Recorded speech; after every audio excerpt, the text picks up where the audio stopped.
Hey guys, it's Penelope in London, and I want to talk about the chart that's happening in the coming hours. We have the inauguration, as we know, tomorrow in the USA. The USA is having something called its Pluto return. It's in orb already. This is astrology talk, so if you don't know what that means, I have a video I made a couple of days ago that's titled the USA chart that you can look at to understand the Pluto return. However, all over the world, we're having the fall of patriarchal rule at the moment in so many ways, or the way in which we knew it to be, like the old hat, it's going out of existence. We're going into a new time with Pluto moving into Aquarius in 2023, 2024. And what we have, I'm going to get my marker here and show you. And what we have is that we have here the chart of the moment, which is the 19th of January 2021. And this chart is just coming up to midnight in the United Kingdom. And if we look at this chart, what we can see is that we have Pluto in Capricorn at 24 degrees. And then we have the Sun has just entered the sign of Aquarius. We have the Saturn-Jupiter conjunction, which we had a few weeks ago, gone, and that we were all talking about. And these planets are now in Aquarius. And we have also Mercury in Aquarius, which is going to go retrograde in the sign of Aquarius, back to 11 degrees. And it will be there for quite a while as a result of that. When we look at these in the inner wheel of the chart, we can see red lines, and these are called squares. If you know astrology, then you will know that the square is 90 degrees apart. And then we have other angles, which are trines, which are 120 degrees. And there's a lot of other stuff going on in there. It's a busy chart. I want to point out to you that these planets, and Pluto is squaring up here to Uranus. We've got Uranus, which is breaking free of limitations. We have Lilith, which is to do with the shadow of the collective and the personal shadow as well that we have. But the good thing is about the shadow is not all bad, because as we reflect on our own shadow, our own narcissism, our own, bits of us that are not quite integrated, we begin to evolve that. And narcissism, the word flies around a lot, and everybody's calling each other narcissists, but we all have it within us. The first couple of years of life, it's me, me, me. This is a very natural state to be in. And then there's a healthy state of being proud of oneself and, being able to assert oneself, a healthy sense of narcissism, and being proud is healthy. It gets out of control when people disassociate. It can be done, disassociation can be done with food, drugs, alcohol, sexual misuse. And, this isn't about shaming anybody. This is just about the reality of humanity, what we do. The abuse of money, the abuse of others, and the unkindness, and also the lack of empathy. And, and then we have stupid empathy as well, being stupidly empathetic for people that, we've got spiritual beliefs that tell us that we've got to love everybody and be in unconditional love. That's just another level where that's taken it too far, the opposite, because that can let people off a lot of hooks that they should not be let off of. There are things that are not good enough in this world, and they need to be addressed. So more than anything, we need balance. But what's going on with this chart is that we have the moon currently is just in the sign of Aries here. And then you've got Mars, which was retrograde for months in the sign of Aries. This is now at 5 degrees. I think it's 5 there, just a bit small. I'm going to show you my solar fire in a minute so I can see the degrees better. But we got a conjunction with Mars and Uranus, and Mars is going to move over Uranus in the coming hours. And then we've also got the shadow, Uranus breaking free of limitations. The sign of Taurus is about our inner needs. It's about agriculture. It's about land. It's about money. The ruler of Taurus is Venus. So it's inner needs, the food I need to eat, the comfort I need, the security I need to exist in this world. Now the moon is going to move over this. I'm going to show you on solar fire how that's going to work. And these squares all hitting here, and we've got also the planet of, we've got, I'm just trying to find it here. I can't see. Well, see on my other chart, we've got Eris, Eris, which is the goddess of discord. They are all dancing with each other, and it's not an easy chart, this chart. And we're in for, massive change. We don't know when we're coming out of lockdowns because of the COVID. There's surges of it and then new strains, and it's chaos. But we also have something which is called Neptune squaring the nodes. And the resolution node is going to be something from the past, and it's 19 degrees, and the north node is, I think I'm going to bring up my other chart to show you how that moves. But the north node is our future, and the south node is our past. And this is a fascinating chart because this is an inauguration coming up. And now I want to do a new share, and I'm going to explain something to you with this chart. So this is my solar fire, and this chart is, I'm going to take ahead by hours. You can see it's midnight here in London. Now, what we've got is with the sign of Hamal, which you can't see it on this chart. Hamal is in between. It's in here with Mars, Uranus, and Lilith. So with the fixed star Hamal, the causes, what it can do is cause violence, brutishness, cruelty, and predetermined crime.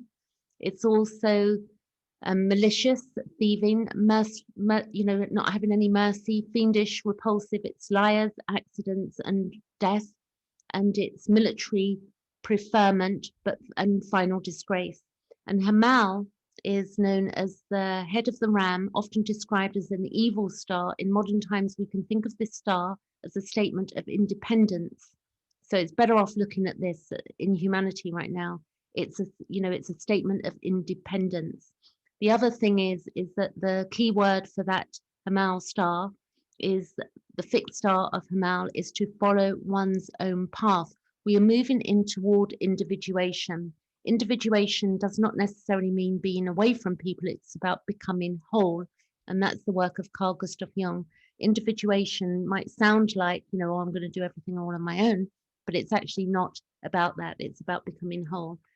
And how we become whole is by looking at the shadow. And within the shadow, we're going to have good bits that have been, sort of not being integrated. Our shadow, may be that we were told that we weren't good enough. There was something wrong with us. So we haven't, been able to self-actualize. So this chart is fascinating. Mars is, the god of, not the god of war, but it's about war. It's about being impulsive. And we've got Uranus breaking free of limitations. Lilith is the shadow. Let me get my marker here. And let me see. Get this here. Spotlight. Okay. So then we got Chiron, which is the wound. We're going through healing ourselves with it in Aries. We've got Neptune in Pisces. We have this, square going on to Neptune, this T square. Well, it was a T square, just about 17 degrees. So the north node is moving towards, because the nodes go this way around the chart. So the north node is moving towards, it's applying towards Neptune. And then we've got Pluto up here, which is in a square to Eris, which is the goddess of discord. And Eris takes 560 years to move around the chart. Pluto takes 240. Saturn takes 29. The Sun takes a year. Jupiter takes 12. Mercury 88 days. Neptune about 185 years. Chiron between 49 to 51 years. So we have our Chiron return in our 50s. And then we have the moon, which is 28 days. Now watch this chart, okay? We're going to go ahead by hours. So we're going to go 1, 2, 3, 4, 5. This is 5 hours. And you can see then we have a conjunction with Eris, E-R-I-S. We can see that Mars is, also we've got Hamal here, remember, but we can't bring it up on this chart, which is to do with, to learning to follow one's own path. And then we've got Mars, Uranus, and Lilith. So let's watch this. This is 5 a.m. 20th of January. That's the UK. And remember, guys, if you're in the USA, the chart time here is going to be 5 hours behind if you're in New York. This will be midnight in New York, and then in California it's going to be, and then whether you're ahead, it's going to be ahead in Australia, places like that. So you can refer to this if you wish. So then we go, the moon has moved over Eris at this point. That's at 7 a.m. UK time. Then we go here, and the moon, if we keep going forward, is going to be 0 degrees of Taurus at 6 p.m. That's 7 p.m. and that's going to be 1 p.m. in New York. So then the moon will continue to move over these planets. So watch this. 1, 2, 3, 4, 5, 6, 7, 8, 9, and it keeps going. So then we're into the 21st, but we can see if we go back, this is my main thing here. If we take the moon at 20th, let's go 7, 8 p.m. That was noon that will be noon in California, and it will be 3 p.m. I think. Let's work this out. 3 p.m., 5 hours in New York. So it will be 3 p.m., 3, 4, 5, 6, 7, 8. Yeah.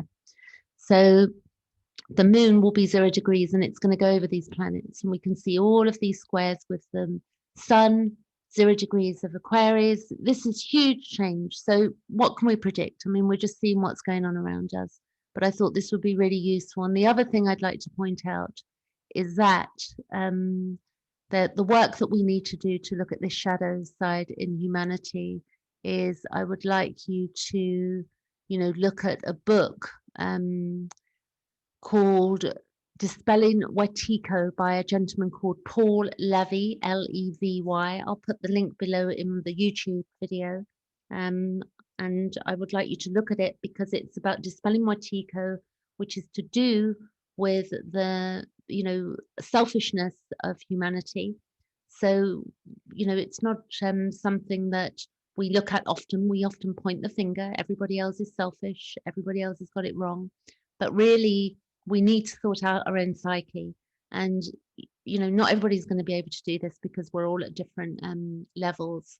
There you go. There's Hamal, I believe. So let's see if I can bring up, actually, this will be interesting if I've brought this up already. Okay, so you can look at this article as well. I jumped around a bit there, but I want you to look at this, Wetiko, the virus of selfishness.